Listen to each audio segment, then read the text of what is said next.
추석 명절입니다. 이게 맛있는 음식들 좀 많이 드시고 또 가족들과 함께 사랑으로 교제의 시간을 가지셨지요?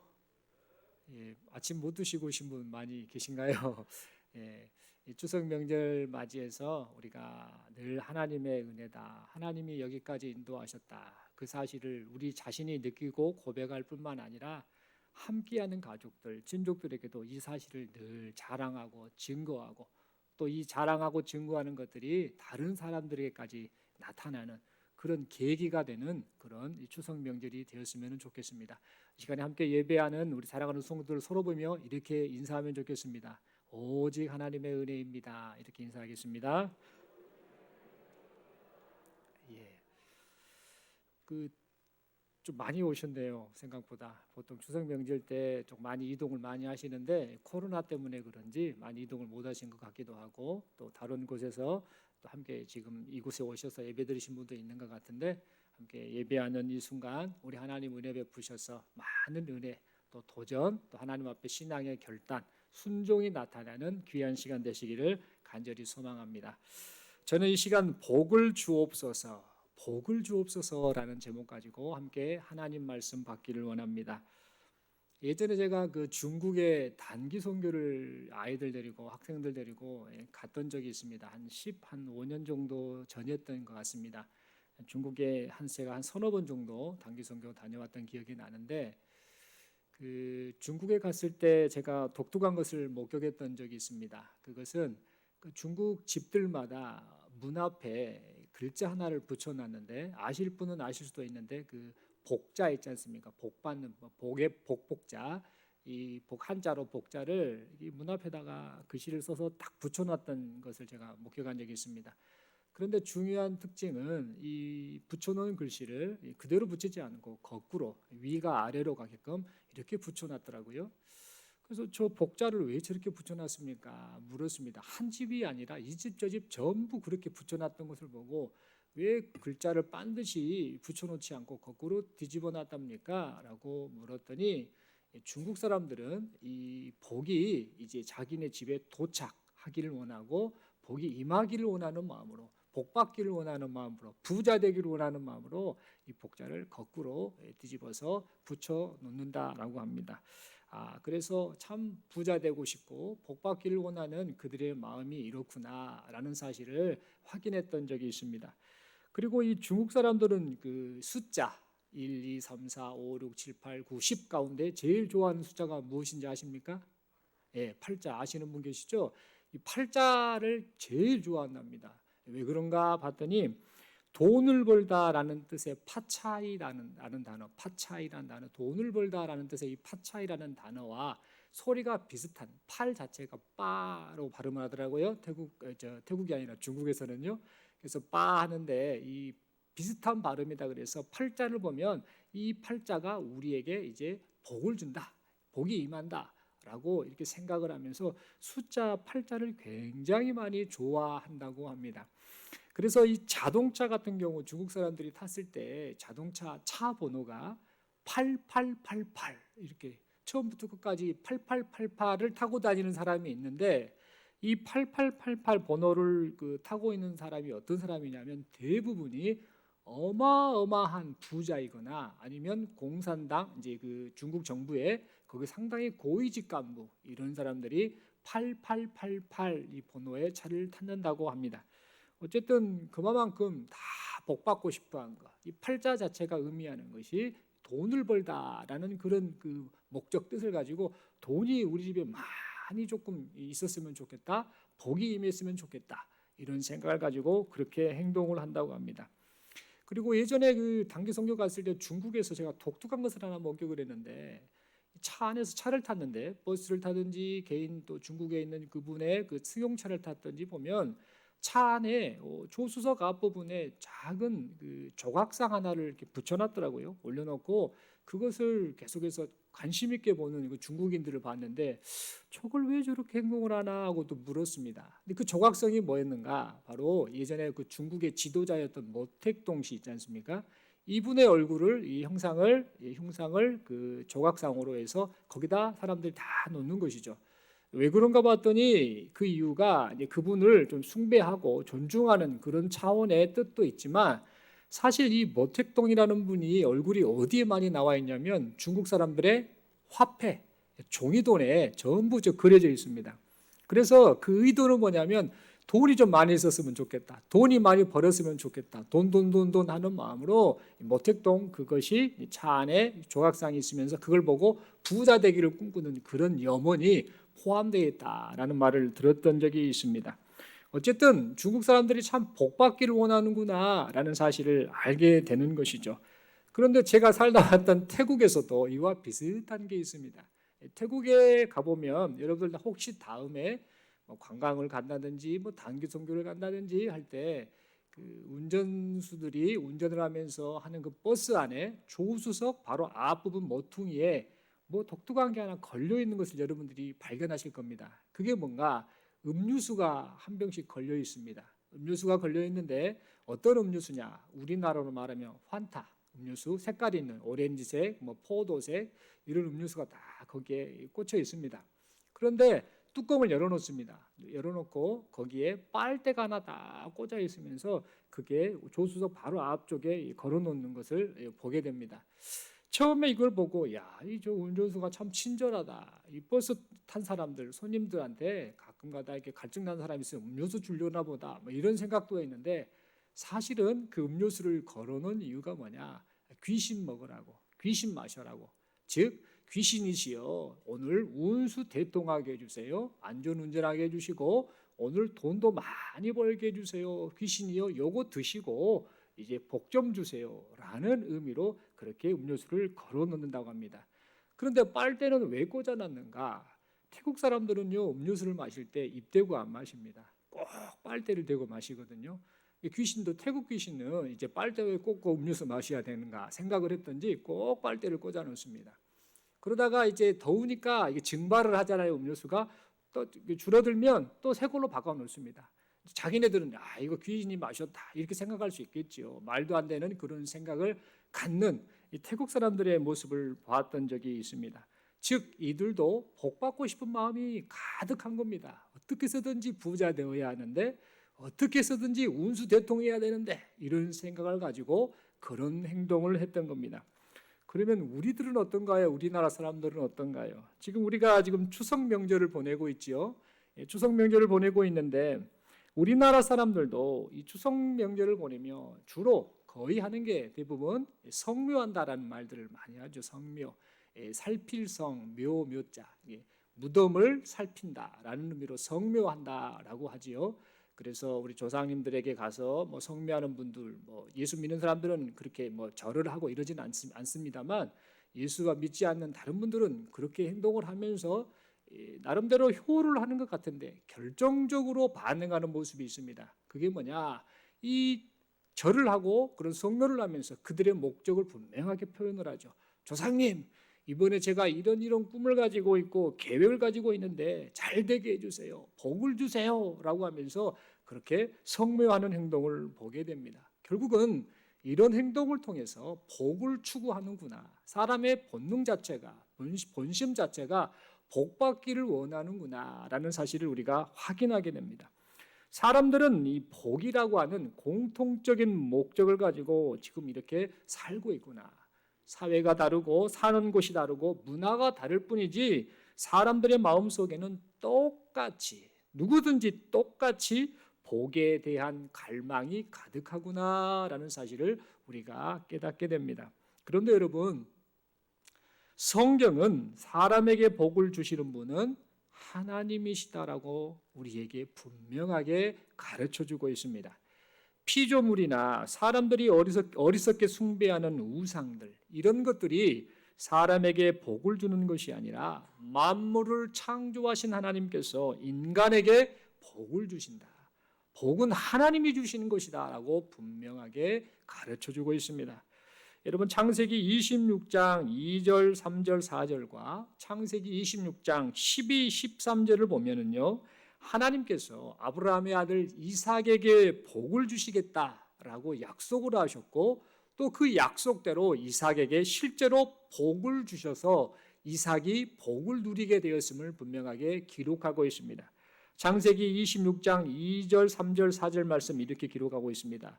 여호와께서 이삭에게 나타나 이르시되 예굽으로 내려가지 말고 내가 네게 지시하는 땅에 거주하라. 하나님께서 내가 너에게 지시하는 땅에 거주하라. 이 땅에 거류하면 내가 너와 함께 있어 네게 복을 주고 내가 이 모든 땅을 너와 네 자손에게 주리라. 내가 내 아버지 아브라함에게 맹세한 것을 이루어 네 자손을 하늘의 별과 같이 번성하게 하며 이 모든 땅을 네 자손에게 주리니 네 자손으로 말미암아 천하 만민이 복을 받으리라. 이렇게 말씀하셨습니다.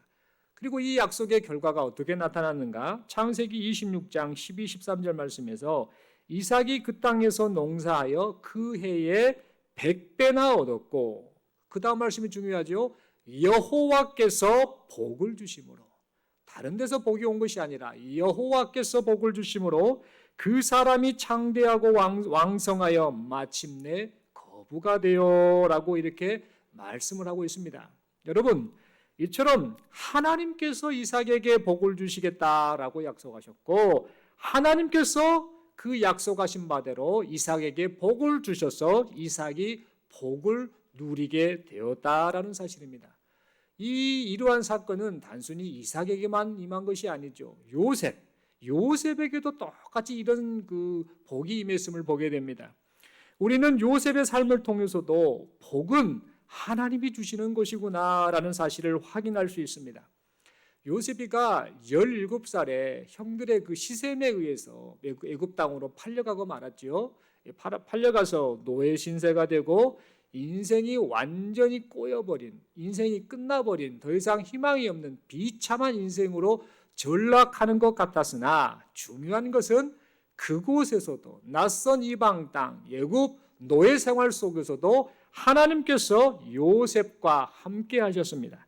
그래서 요셉이가 하는 일에 복을 주시고 그 덕분에 요셉이뿐만 아니라 요셉과 관련된 사람, 대표적으로 보디발이라고 하는 그 사람 역시 많은 복을 받게 되었음을 우리는 확인하게 됩니다.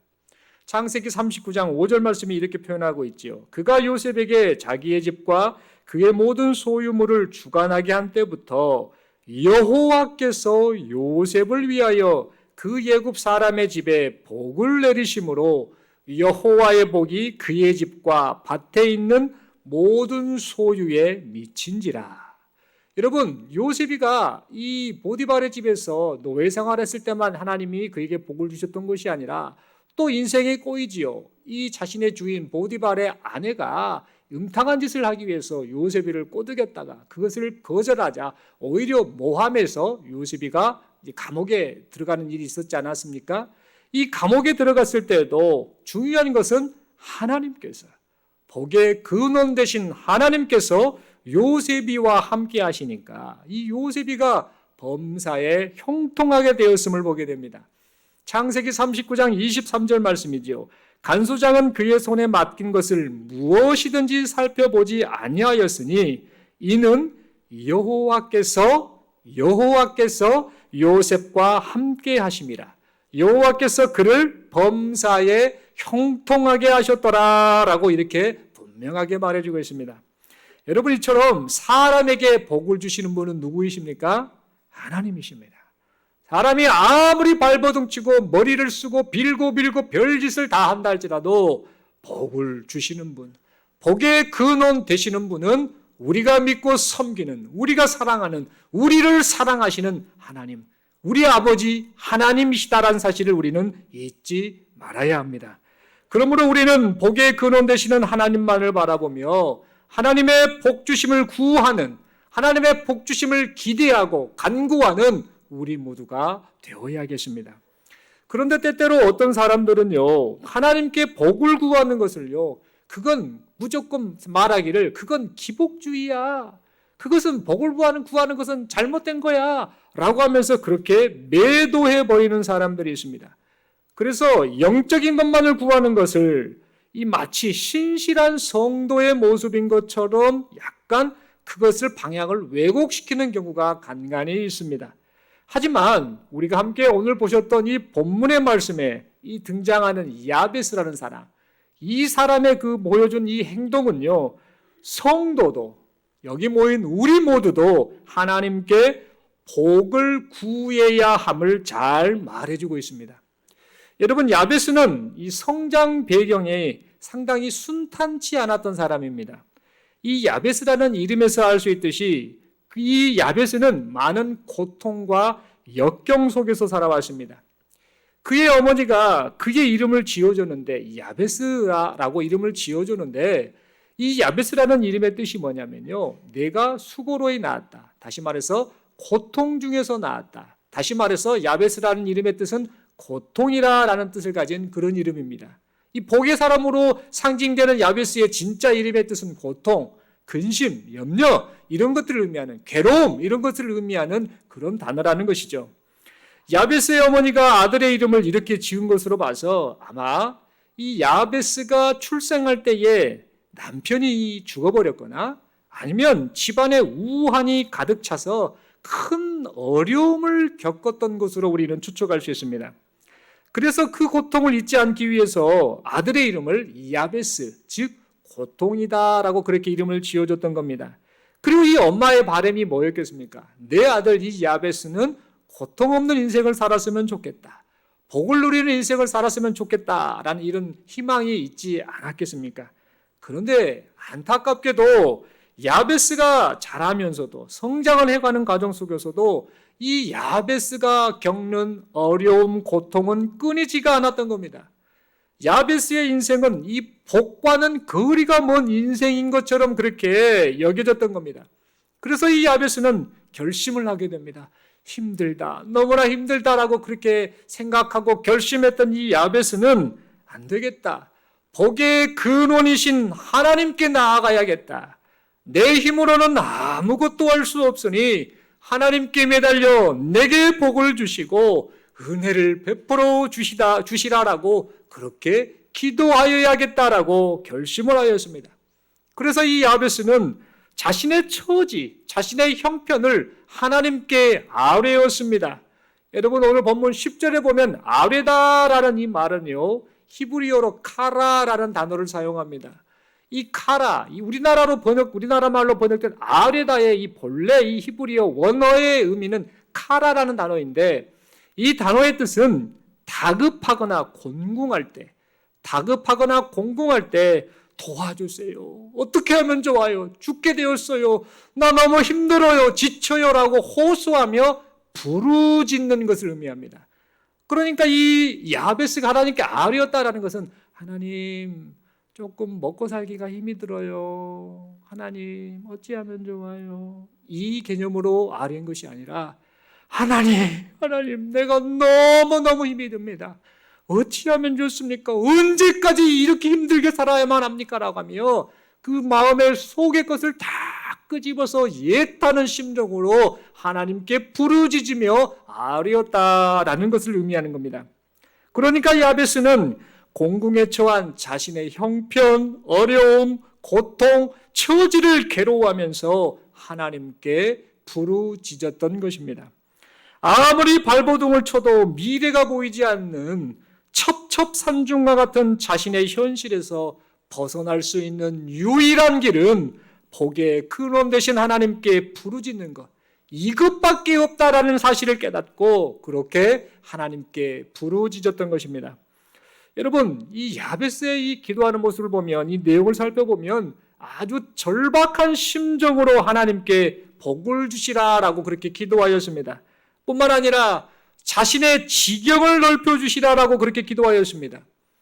여러분, 이 유대인들은요, 부모가 이 세상을 떠날 때에, 이 부모된 사람이 이 세상을 떠날 때에 자기의 소유를 자식들에게 유산으로 남겨주는 그런 전통이 있습니다. 특별히 하나님이 정해준 땅, 젖과 꿀이 흐르는 그 땅을 이제 대대손손에게 물려줘서 보존하는 것, 이것이 하나님이 내게 허락하신 사명이다라고 생각하며 그 땅을 물려주는 그런 전통이 있었습니다. 그런데 중요한 특징은 뭐냐? 이 야베스의 형편이 이런 땅을 물려받은 그런 부유한 상태가 아니었다라는 사실입니다.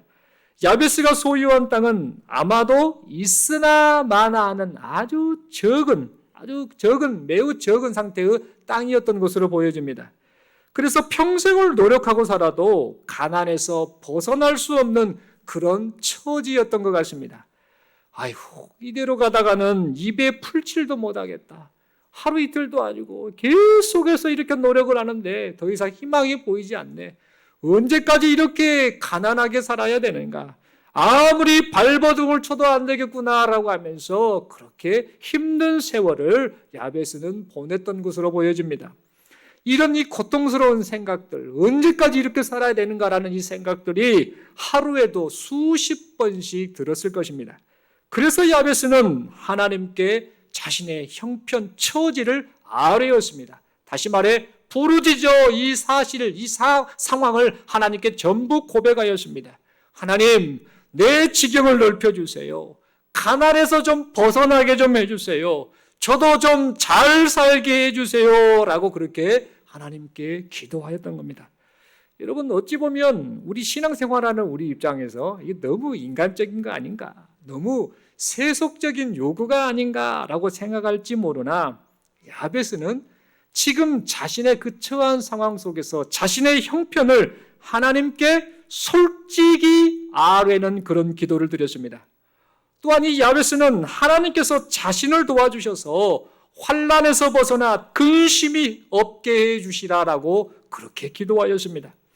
여러분, 이 야베스는 하나님이 도와주시지 않으면 다 필요 없다. 하나님이 도와주시지 않으면 지경을 넓힐 수도 없고 하나님이 도와주시지 않으면 환난과 근심, 고통 속에서 벗어날 수 없다라는 사실을 알았습니다. 그래서 오직 하나님께서 손을 내밀어 주셔서 자신을 구원해 주시고 보호해 주시라라고 그렇게 기도하였습니다.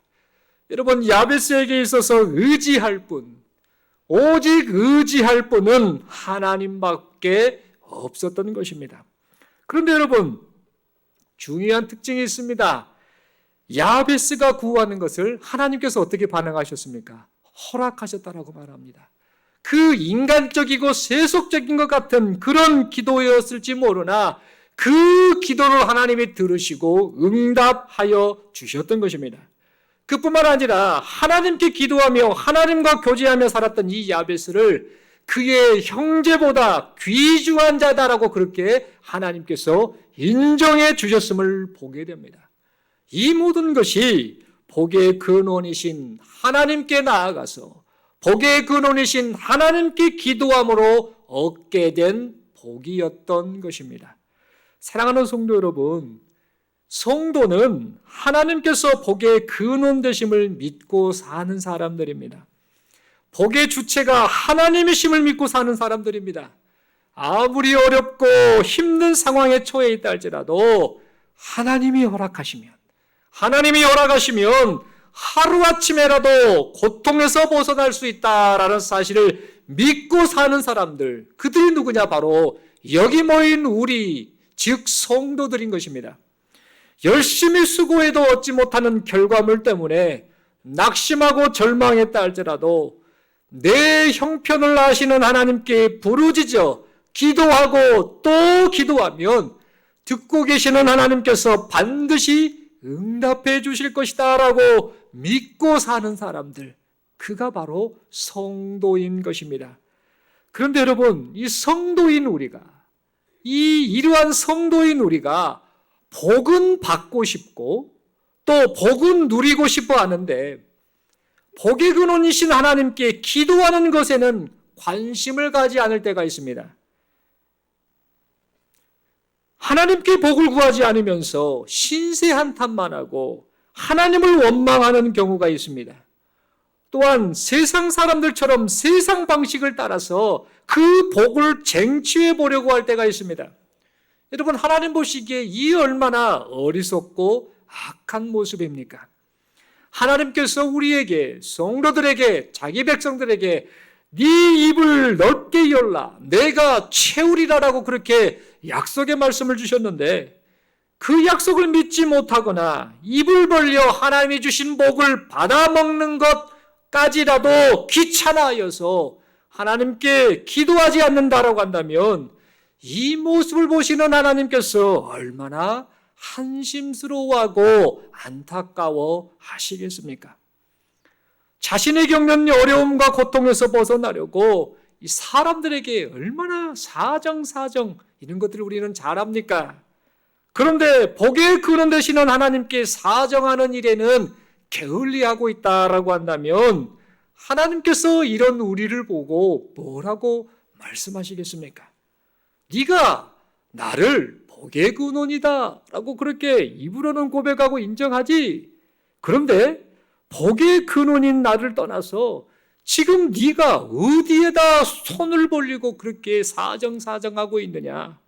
알고 보니까 네가 나를 못 믿는 거구나. 아마 이렇게 말씀하시지 않을까. 그런 참 마음 아픈 생각을 해보게 됩니다. 여러분, 우리는 세상 사람 앞에서는 체면을 차릴지 몰라도 하나님 앞에서는 체면을 차리지 말아야 합니다. 하나님, 내 형편이 너무 어렵습니다. 하나님, 저를 도와주시옵소서. 하나님, 저에게 복을 주시옵소서. 하나님, 제 앞날이 보이지 않습니다. 미래가 보이지 않습니다. 하나님, 어찌하면 좋습니까? 답답합니다. 도와주옵소서. 언제까지 이렇게 살아야 합니까? 하나님, 도와주옵소서라고 하나님 앞에서 체면을 차리지 말고 하나님 앞에 간절히 기도하며 살아가는 우리 모두가 되어야겠습니다. 사람들에게 비굴하게 이것저것 사정하기보다는 하나님께 사정하고 또 사정하는 기도의 사람이 되어야겠습니다. 복받을 방법이 오직 하나님께만 있다라는 사실을 믿고 복의 근원 되시는 하나님께 기도하고 또 기도하는, 그리하여 하나님의 응답하심을 경험하는 우리 모두가 될 수 있기를 바랍니다.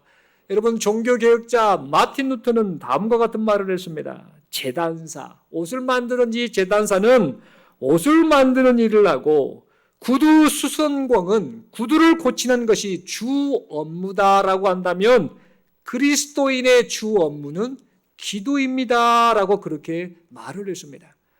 뿐만 아니라 이 유명한 신학자였던 제이콥 마이어스는 이런 말을 남겼습니다. 유대인들은 사실은 자신이 처한 이런 문제가 있지 않습니까?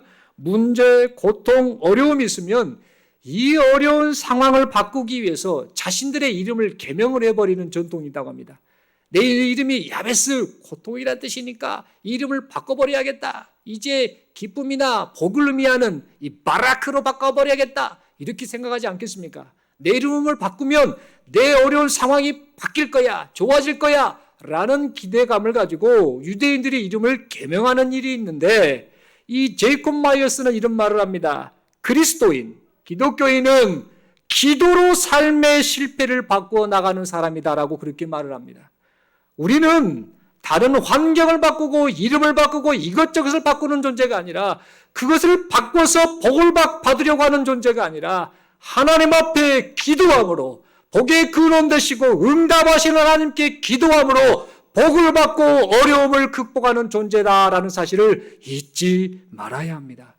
여러분, 그러므로 복의 근원 되시는 하나님께 기도하고 또 기도하여서 하나님께서 주시는 복을 누리시는 우리 모두가 될 수 있기를 바랍니다. 아멘이십니까? 그런데 여러분, 어떤 사람들은 이렇게 말들을 합니다. 복을 구하는 것은 기복주의야.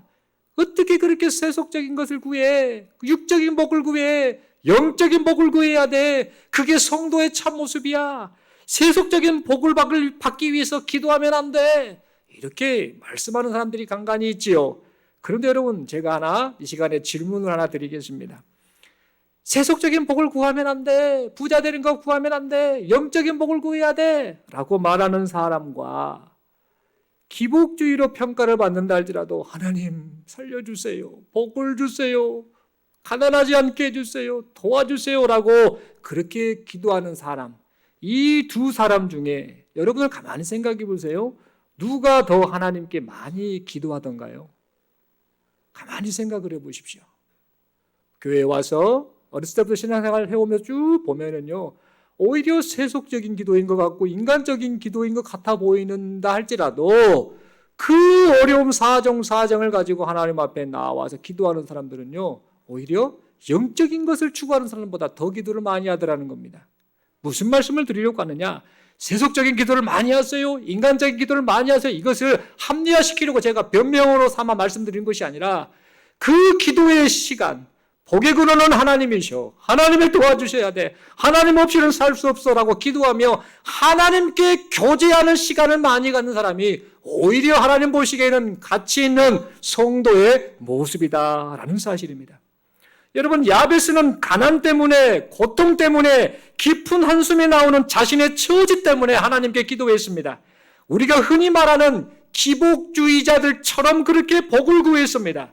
그런데 중요한 사실은 하나님께서 그 구하는 것을 허락하여 주셨다라는 사실입니다. 그래서 기도의 응답을 받았다라는 사실입니다. 그뿐만 아니라 야베스는 복을 구하는 기도를 통해서 결국에는 하나님과 더 깊이 교제하였고 결국에는 그의 형제보다 더 귀중한 자로 인정받았다라는 사실입니다. 여러분, 이게 뭘 말할까요? 사람들이 흔히 말하는 영적인 복이든 육적인 복이든 어떤 복을 받기 원하든 간에 성도는 하나님께서 복의 근원이시다라는 사실을 인정하고 하나님께 기도하며 하나님과 교제하는 인생을 살아야 한다라는 사실을 이 사실을 통해, 이 사건을 통해 우리에게 지금 말씀하고 있다라는 사실입니다. 그리고 성도가 복의 근원이신 하나님과 교제할 때에 마침내 복을 받고 복을 누리는 인생을 살게 될 것이다라는 약속을 지금 이 시간 하나님 앞에 예배하는 우리에게 말씀하고 있다라는 사실입니다. 사랑하는 성도 여러분, 그러므로 이 시간 우리 모두는요, 그냥 하나님 앞에 야베스처럼 솔직하게 우리의 구할 바를 구해야 합니다. 기도해야 합니다.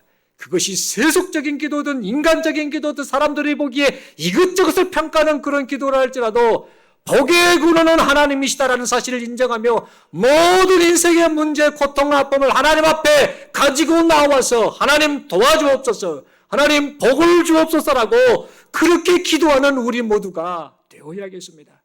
인간적인 기도라고 머뭇거리거나 눈치 보지 마십시오.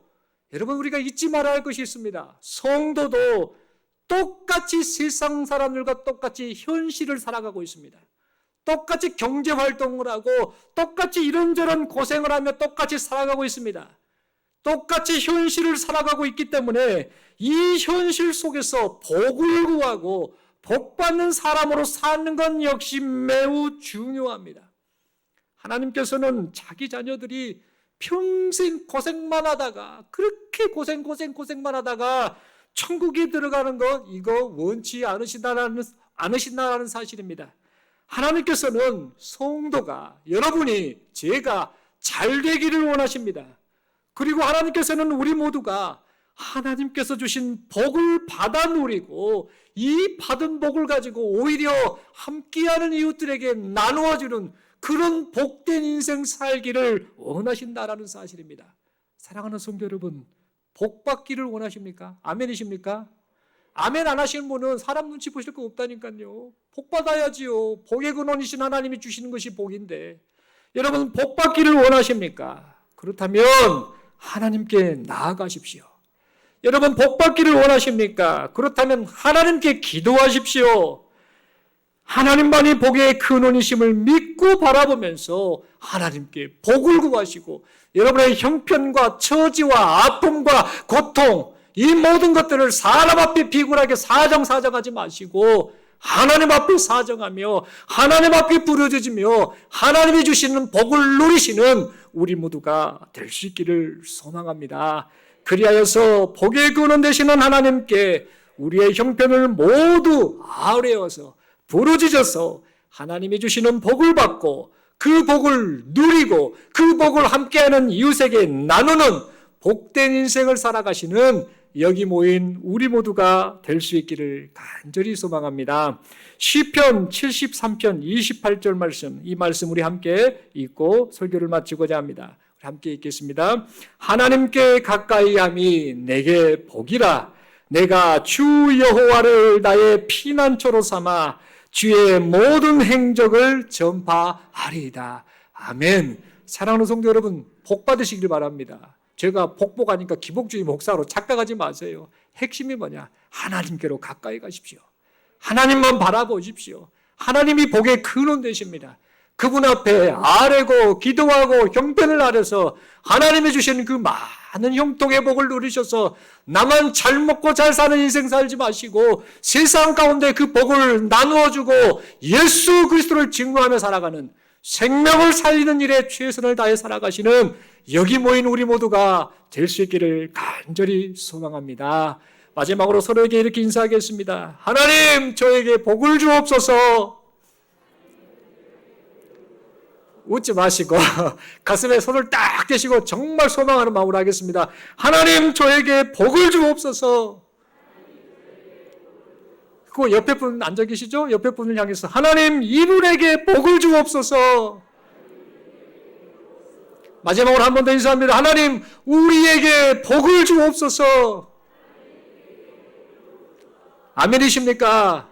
복의 근원 되신 하나님께서 하나님께 구하는 우리에게 복을 내려 주실 줄로 믿습니다. 기도드리겠습니다. 하나님 아버지, 말씀 받았습니다. 인생을 살면 살수록 고백하는 것, 하나님이 복의 근원 되신다라는 것, 하나님을 떠나서는 살 수 없다라는 것, 그리고 아무리 발버둥을 치고 노력을 해도 내 힘으로는 되지 않는다라는 것, 이것을 깨닫고 고백하게 됩니다. 하나님 도와주옵소서. 하나님, 복의 근원 되신 하나님이 복을 내려 주옵소서. 하나님의 도우심만을 구하며 삽니다. 하나님 주신 복을 받고 누리고 나누는 인생 살기를 소망합니다. 그런 인생 살 수 있도록 하나님 복을 내려 주옵소서. 이를 위해 우리의 마음이 하나님께로 향하게 하옵소서. 기도하게 하옵소서. 사람들에게 비굴하게 이것저것 사정하는 그런 인생 되지 않게 하시고 하나님이 주신 그 복으로 말미암아 오히려 이 복을 나누며 사는 복된 인생 되게 하시고 그런 인생 살아서 삶 속에서, 세상 속에서 하나님의 살아계심, 우리 주 예수 그리스도의 구주 되심을 증거하며 살아가는 복된 인생들 되게 하여 주시옵소서. 이런 놀라우신 은혜를 베풀어 주심을 믿고 감사드리오며 우리 주님 예수님 이름으로 기도드리옵나이다. 아멘.